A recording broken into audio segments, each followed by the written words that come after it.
இப்போ உதயநிதி ஸ்டாலின், அதாவது நம்மளுடைய தமிழ்நாட்டுடைய துணை முதல்வர் உதயநிதி ஸ்டாலின் அவர்களுடைய பிறந்த நாளை முன்னிட்டு அமைச்சர் அன்பில் மகேஷ் அவர்கள் ஒரு வீடியோ வெளியிட்டிருக்காரு.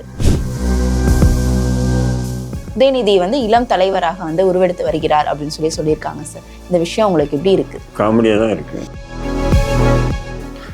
சிம்பிளா சொல்றீங்க, காமெடியா இருக்கு. கடந்த முறை ஸ்டாலின் தான் வராரு, விடியல் தான் தராரு அப்படின்னு சொல்லி ஒரு பாடல் வந்தது. இவங்கெல்லாம் என்ன நீ பண்ண? உதயநிதி ஸ்டாலின் வரலாறு படைக்க போறாரு. நீ இதுக்கு முன்னாடி இவங்கெல்லாம் என்ன வரலாறு படைச்சாங்க? அன்னைக்கு கமலஹாசன் படத்துக்கு கூட கமலஹாசன் சொல்றாரு 10 கோடி ரூபாய் அதிகமாக கொடுத்து என்னுடைய திரைப்படத்தை வெளியிட்டவைக்கு ரொம்ப நன்றின்னு சொல்லி உதயநிதியை பாராட்டுறாரு. 10 கோடி ரூபாய் என்ன காசு? ஊழல் காசு தானே.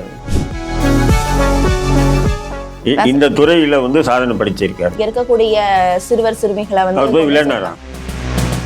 குழந்தையும் கிள்ளிடும், தொட்டிலும் ஆட்டுவோம். இது போன்று தான் அரசியல் திமுக.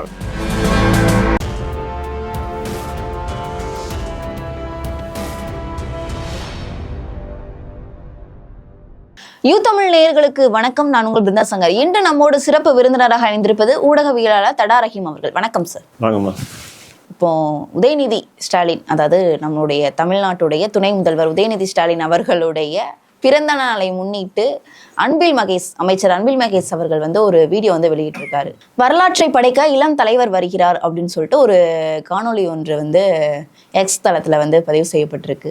இந்த காணொளியில நிறைய விஷயங்கள் அதில் பேசப்பட்டிருக்கு. அதாவது பெரியார் அவர்கள், அண்ணா அவர்கள், கலைஞர் அவர்களை தொடர்ந்து அவர்களுடைய மகன் ஸ்டாலின் அவரை தொடர்ந்து இப்போ உதயநிதி இளம் தலைவராக உருவெடுத்து வருகிறார் அப்படின்னு சொல்லியிருக்காங்க சார். இந்த விஷயம் உங்களுக்கு எப்படி இருக்கு? காமெடியா தான் இருக்கு. சிம்பிளா சொல்றீங்க, காமெடியா இருக்கு. கடந்த முறை ஸ்டாலின் தான் வராரு, விடியல் தான் தராரு அப்படின்னு சொல்லி ஒரு பாடல் வந்தது. இப்போ இந்த முறை தேர்தல் நெருங்க உதயநிதியை முன்னிலைப்படுத்தி பாடல் வருது. வரலாற்றை தானே படைக்க போகிறார் உதயநிதி அவர்கள். அதான் சொல்றேன், அவருக்கு ஒரு வரலாறு இருக்கு. நம்ம வாழக்கூடிய சமகாலத்தில் எத்தனை நம்ம வரலாற்று புத்தகங்களை படிச்சிருக்கோம். சேர மன்னன் இப்படி இருந்தா, சோழன் இப்படி இருந்தா, பாண்டியன் இப்படி இருந்தா, அல்லது அந்த மன்னர் இப்படி இருந்தாங்க, இந்த மன்னர் இப்படி இருந்தாங்க, முகலாயர்கள் இப்படி இருந்தாங்க, ஆங்கிலேயர்கள் இப்படி இருந்தாங்க. நம்மெல்லாம் வரலாற்றை தான் படிச்சிருக்கோம். பட் நம்ம வாழக்கூடிய சமகாலத்திலேயே ஒரு இனத்துக்காக அர்ப்பணித்து தன் உயிரை நீர்த்த அவர் நினைச்சிருந்தா கடைசி நேரத்தில் தப்பிச்சு போகிறதுக்கு அத்தனை வாய்ப்புகளை இலங்கை அரசு அவருக்கு கொடுத்தது. அவர் குறைஞ்சபட்சம் அவர் தப்பிச்சு போக வேண்டாம், நம்முடைய குடும்பத்தாச்சும் தப்பிக்க வைக்கலாம் அப்படின்னு கூட அவர் நினைச்சிருக்கலாம். அதெல்லாம் கூட இல்லாமல் தன்னுடைய இனத்துக்காக இத்தனை போராளிகள் இறந்துருக்காங்க, இந்த மண்ணில் நாம் தப்பிச்சு போனோம்னா அது பெரிய ஒரு அவமானம் அப்படின்னு நினைச்சார் பார்த்தீங்களா. அப்போ இதெல்லாம் ஒரு வரலாறு. இதை பற்றி நம்ம ஒரு பாடல் எழுதணும்னு சொன்னால் சில முரண்கள் இருக்குது எனக்குள்ளவே. அவர் விடுதலை புலிகள் மீதோ அல்லது பிரபாகரன் மீதோ முரண்கள் இருக்குது, அது வேறு விஷயம். நாம் வாழக்கூடிய இது போன்ற ஒரு போராளிகளுடைய வாழ்க்கை என்பது பாடல்களாக வருங்கால இளைஞர்களுக்கு ஒரு எடுத்துக்காட்டாக முன்னுதாரணமாக அது. இவங்கெல்லாம் என்ன நீ பண்ண உதயநிதி ஸ்டாலின்? நான் கேட்குறேன், வரலாறு படைக்க போறாரு. நீ இதுக்கு முன்னாடி இவங்க எல்லாம் என்ன வரலாறு படைச்சாங்க? சமூக நீதி, சமத்துவம் அப்படின்னு எவ்வளவோ என்னத்த சமூக நீதி சமத்துவம் யார் படைச்சான்ற? பெரியார் கூட தான் இருந்தாரு. ராமசாமி அவர்கள் பெரியார் படைத்தது. நானும் சொல்றேன், பெரியார் இருந்தாரு. பெரியாருக்கு பின்னாடி அந்த பெரியார் இயக்கங்கள் என்ன ஆச்சு? பல 1000 கோடி சொத்து இருக்கு. அந்த சொத்துக்களை இன்னைக்கு கூட ஏழை பிள்ளைகளுக்கு திருமணம் பண்ணி வைக்கிறாங்களா? ஏழை மாணவர்களுக்கு கல்வி கற்றுக் கொடுக்குறாங்களா? அந்த பெரியார் சேர்த்து வச்ச இதில் எதுவுமே இல்லை. இன்னைக்கு கூட நீங்கள் நம்ம ஐயா வீரமணி கூட போய் புகைப்படம் எடுக்கணுன்னாலும் நீங்கள் ஒரு 2500 ரூபா கொடுத்து விடுதலைக்கு சந்தா கட்டினா தான் புகைப்படமே எடுக்க முடியும். அப்படி ஒரு நிலை தான் உருவாக்கி வச்சுருக்காங்க. மற்ற வேறு என்ன? இன்றைக்கி அண்ணன் சீமான் பொதுவெளியில் பெரியாரை விமர்சனம் பண்ணுறாரு. தமிழ்நாட்டில் மிகப்பெரிய அளவுக்கு எதிர்ப்பலை வீசலைன்னு சொன்னால் பெரியாருக்கு பிறகு பெரியாருடைய கொள்கையில் பள்ளம் தோண்டி புதைச்சிட்டாங்க. இப்போ சீமான் பேசினதுக்கப்புறம் உண்மையிலே பெரியார் இப்படி பேசியிருக்கா, அப்படி பேசியிருக்கிறாருன்னு சொல்லி இன்றைய தலைமுறை எடுத்து படிக்கிற நிலைக்கு போயிருக்காங்கன்னா அது காரணம் சீமான் தானே. புரியுதுங்களா இல்லையா? அப்போ அண்ணா ஒரு சிறந்த தலைவர் தான், மாற்று கருத்து இல்லை. ஆனால் அண்ணாக்கு பிறகு வந்த தலைவர் கலைஞராக இருக்கட்டும், ஸ்டாலினாக இருக்கட்டும், இப்போ அதுக்கு பிறகு உதயநிதி ஸ்டாலின், நீங்கள் முன்னாடி இருந்ததோட இப்போ கொஞ்சம் டெவலப் ஆகிருக்கீங்க. நீங்கள் அப்படி தான் சொல்ல முடியும். இன்றைக்கி கூட ஒரு 5000 கோடி ரூபாய் செலவு பண்ணி பொது தேர்தலை சந்திக்கிறீங்கன்னு சொன்னால் இந்த 5000 கோடி உங்களுடைய பரம்பரையிலேருந்து ஒழித்து சம்பாதிச்ச காசாது. இப்போ ரெட் ஜெயிண்ட் வச்சுருக்க ரெட் ஜெயிண்டில் வந்து உதயநிதி ஸ்டாலின் வந்து ஏதாவது தொழில் செஞ்சு அந்த தொழிலில் வர லாபத்து மூலிமா வந்து ரெட் ஜெயிண்ட்டை உருவாக்குனாரா? அன்றைக்கி கமலஹாசன் படத்தை கூட கமலஹாசன் சொல்கிறார் 10 கோடி ரூபா அதிகமாக கொடுத்து என்னுடைய திரைப்படத்தை வெளியிட்டவைக்கு ரொம்ப நன்றின்னு சொல்லி உதயநிதியை பாராட்டுறாரு. 10 கோடி ரூபாய் என்ன காசு? ஊழல் காசு தானே. சொல்லுங்க. கண்டிப்பா இதெல்லாம் அவர்கள் சம்பாரிச்சது தானே சார். நான் என்ன சொல்றேன், இல்ல அவங்க இதெல்லாம் எப்படி சம்பாதனைன்னு பார்க்கணும். இப்ப ஜேபிஆர் கல்லூரியில வந்து நின்றுட்டு நியாயம் நீதினு பேசுற விஜய் வந்து ஒரு கணம் நினைச்சு பார்க்கணும். ஜேபிஆர் யாரா? ஜேபிஆர் எம்ஜிஆர் ஆட்சி காலத்துல சாராயம் வித்துட்டு இருந்தவன்.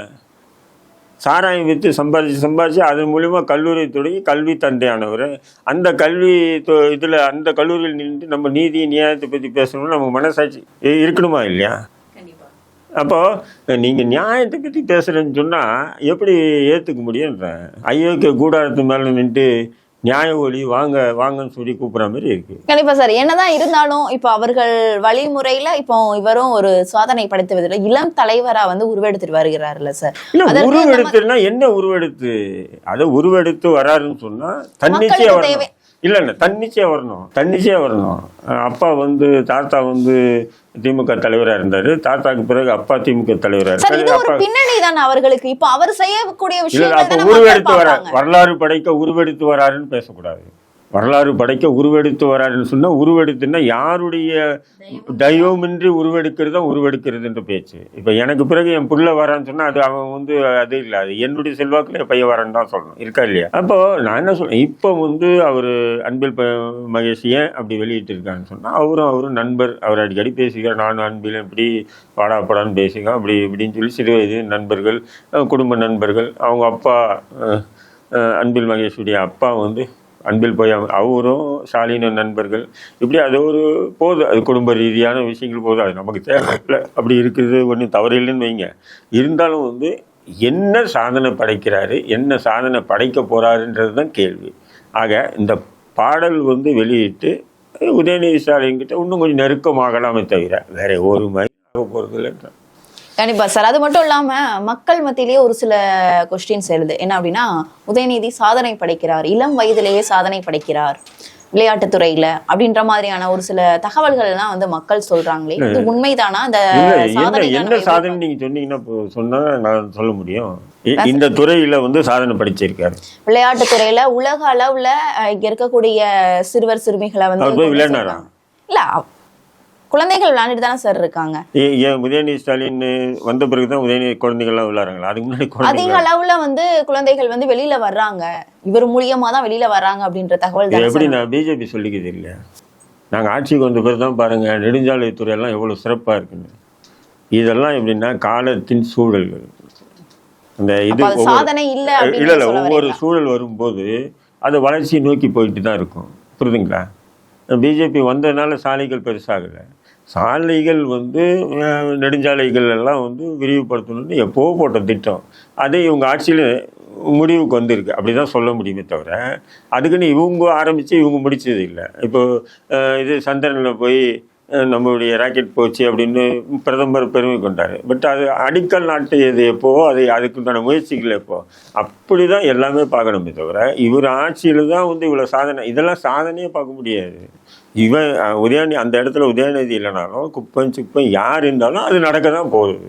அதனால வந்து இது வந்து ஒரு ப்ரோமோட் அப்படி ஒரு என்ன பண்றாங்க, அப்படி ஒரு நெரேட்டிவ் செட் பண்றாங்க. ஏன்னா மக்கள் மத்தியில அடுத்த முதல்வர் வந்து உதயநிதி தான் அப்படின்ற ஒரு இதை வந்து திமுக அடுத்த திமுகவின் தலைவர் உதயநிதின்னு சொல்றதுக்கு அவங்களுக்கு உரிமை இருக்கு. அடுத்த முதல்வர் உதயநிதி தான் சொல்றதுக்கு அவங்களுக்கு உரிமை இல்லை. அது மக்கள் தான் தீர்மானிக்கணும். ஏன்னா 2026 அதை நோக்கி தான் பயணம் செய்யறாங்க. ஏன்னா கூட்டணி கட்சிகளும் மக்கள் மத்தியில அவர்களுடைய பிரச்சாரங்களும் அந்த அளவு தான் இருக்கு. மக்கள் வந்து திமுகவை முழுக்க ஆதரிக்கிறாங்க. ஏன்னா அடுத்த முதல்வர் உதயநிதி தான் அப்படின்றது. அடுத்த தேர்தலில் திமுக ஜெயிக்கணும்னு இது மக்களுடைய பரபரப்பான என்ன சொன்னா கூட்டணி ஸ்ட்ராங்கா இருக்கு, வேற ஒண்ணுமே இல்லை. ஆட்சி நல்ல ஆட்சி பண்ணாங்க, அதனால அவங்களுக்கு அந்த வாக்கு விழும் அந்த நம்பிக்கை இல்லை. கூட்டணி ஸ்ட்ராங்கா இருக்கு ஒண்ணு. ரெண்டாவது வந்து நாம உண்மையாவே இப்போ நீங்க கூட்டணி ஸ்ட்ராங்கா இருக்குன்னு சொல்றீங்களா, அது உண்மைதானா சார்? இல்ல கூட்டணி வந்து அப்படிதானே இருக்கு. இன்னும் அதை ஏன்னா கலையில காங்கிரஸ் வந்து வெளியேறதற்கு முயற்சிகள் எடுக்கிறாங்க, சீட்டு வந்து அதிக அளவுல எக்ஸ்டெண்ட் பண்ணி கேக்குறாங்க அப்படின்ற மாதிரியான இல்ல தகவல் நம்ம அதெல்லாம் வருது. கேட்டுட்டு அந்த கூட்டுக்கலவாணிகள் எல்லாமே ஒன்றா தான் இருப்பாங்க. ஏன்னு சொன்னா அப்படி அவங்க வெளியேற மாதிரி இருந்துன்னா திமுகனுடைய மக்கள் விரோத செயல்பாடுகளை பொது வெளியில பயங்கரமா பேசுவாங்க. யாருமே பேசுறதில்லை. காங்கிரஸ் பேசுறதில்லை, விடுதலை சிறுத்தை பேசுறதில்லை, கம்யூனிஸ்டுகள் பேசுறதில்லை, எல்லாம் சைலண்ட் மோட்ல தான் இருக்காங்க. இஸ்லாமிய அமைப்புகள் பேசுறதில்லை. ஏன் இஸ்லாமிய அமைப்புகள் பேசுறதுக்கு என்ன? இப்போ கூட வந்து பார்த்தீங்கன்னா அம்மா பட்டணத்தில் வந்து ரஹமத் நகர் என்ற ஒரு 500 ஆண்டுகள் பழமையான ஒரு ஏரியா, முஸ்லீம்ஸ் ஏரியா. அவன் வந்து 10 தலைமுறையாக இருக்கான். மிக பிரம்மாண்டமான கட்டிடங்களாக புல்டோசர் வச்சு இடித்தாங்க. யோகி ஆதித்யநாத் உத்தரப்பிரதேசில் இடித்தான்னு மட்டும் அதை இடிக்கிறான்னு அரசியல் பேசுகிறீங்க முஸ்லீம் அமைப்புகள். அப்போ திமுக ஆட்சியில் இங்கே இடிக்கப்பட்ட கட்டிடங்களுக்கு ஏன் இவங்க பதில் சொல்லலாம்? கேட்டால் ஆக்கிரமிக்கப்பட்ட இடம்னா ஏதோ இன்றைக்கி நேற்று போய் ஆக்கிரமிப்பு போட்டு கொட்டா போட்டால் பரவாயில்ல. 5 தலைமுறையாக இருக்காங்க. அவங்க வீட்டு வரி கட்டியிருக்காங்க, மின்சார இது இருக்குது, ஓட்டு ஐடி அந்த இதில் தான் இருக்குது, ஓட்டு போட்டிருக்காங்க பல தலைமுறையாக அப்போ அது ஆக்கிரமிக்கப்பட்ட இடத்துல இருந்து ஓட்டு போட்டது செல்லாதுன்னு சொல்ல முடியுமா? இப்போ இங்கே என்ன ஆச்சு, காகிதமில்லத் நகர், நம்ம அனகாபுத்தூர் காகிதமில்லத் நகரில் அப்படி தான் வீடுகள்லாம் இடித்தாங்க புல்டோசர் வச்சு. கேட்டால் ஆக்கிரமிக்கப்பட்டான். அவன் ஆக்கிரமிக்கப்பட்டான்னா அந்த மக்கள் சொல்கிறாங்க 28 வரையிலையும் வீட்டு வரி கட்டின ரசீது காட்டுறாங்க. ஆக்கிரமிக்கப்பட்ட இடத்துல நீ எப்படி தான் 28 வரையிலையும் வீட்டு வரி வாங்கினேன்? அப்போது இந்த விஷயங்கள்லாம் முஸ்லீம் சமூகம் பாதிக்கப்படுதுன்றதுக்கு முஸ்லீம் தலைவர்கள் திமுகவை எதிர்த்து யாருன்னா ஒரு வார்த்தை பேசுகிறான்னு எல்லாம் சைலண்ட் மூடில் தான் இருக்காங்க. எஸ்சிஆரை கடுமையாக நாங்கள் எதிர்க்கிறோன்றான். ஆனால் இன்றைக்கி பிஎல்ஓக்கள்லாம் யார் பிஎல்ஓ முழுக்க மாநில அரசு மீடிய கட்டுப்பாடில் இருக்காங்க. அப்போ அவங்க என்ன பண்ணுறாங்க, துரிதமாக வேலை செய்கிறாங்க. மத்திய அரசு அதான் தொண்டர்களே இறங்கி செய்கிறாங்க. அப்போது இதே வெஸ்ட் பெங்காலில் என்ன பண்ணாங்க, பிஎல்ஓக்களை விட்டு தேர்தல் ஆணையத்துக்கு எதிராக போராட்டம் நடத்தியிருக்கு. தேர்தல் ஆணையத்தை அடித்து உடைச்சிருக்காங்க. இது வெஸ்ட் பெங்காலில். நான் நடத்த முடியாது, இந்த எஸ்ஐஆரை வந்து நான் நடத்த முடியாது, எங்கள் அதிகாரிகள் அவ்வளோ சரியான நடத்த மாட்டாங்க, முடிஞ்ச நீ வந்து நடத்துன்னு சொன்னாங்க. அந்த மாதிரி தில்லியோடு பேசணும். ஒரு பக்கம் எப்படின்னா குழந்தையும் கிள்ளிடும், தொட்டிலும் ஆட்டுவோம். இது போன்று தான் அரசியல் திமுக. வக்பு திருத்த மசோதாவுக்கு எதிராக நாங்கள் கடுமையாக எதிர்ப்போம், முஸ்லீம்களுக்கு ஆதரவாக இருப்போம்னு ஒரு பக்கம். இன்னொரு பக்கம் வக்பு திருத்த மசோதாவை வந்து நடைமுறைப்படுத்துறது இந்தியாவிலே தமிழ்நாட்டில் மட்டும்தான். மத்திய அரசு கொண்டு வந்த புதிய வக்பு திருத்த மசோதாவை அமல்படுத்தியிருக்காங்க. இது எவ்வளோ பெரிய அயோக்கியத்தனம்! அப்போ இது ஏமாற்று செயல் இல்லையா? இப்போ வரலாறு படைக்கிறார். என்ன வரலாறு? உங்கள் வரலாறு நீங்கள் படைச்சிக்குவீங்க, அவ்வளோதான். கண்டிப்பா பொறுத்திருந்து தான் பார்க்கணும். அன்பில் மகேஷ் சொன்ன மாதிரி வரலாறு படைக்கிறாரா இல்லை இப்படி அப்படின்றத, அந்த விடயம் தொடர்பாக பல்வேறு விவரங்களை எங்களோட பகிர்ந்தமைக்கு நன்றி சார்.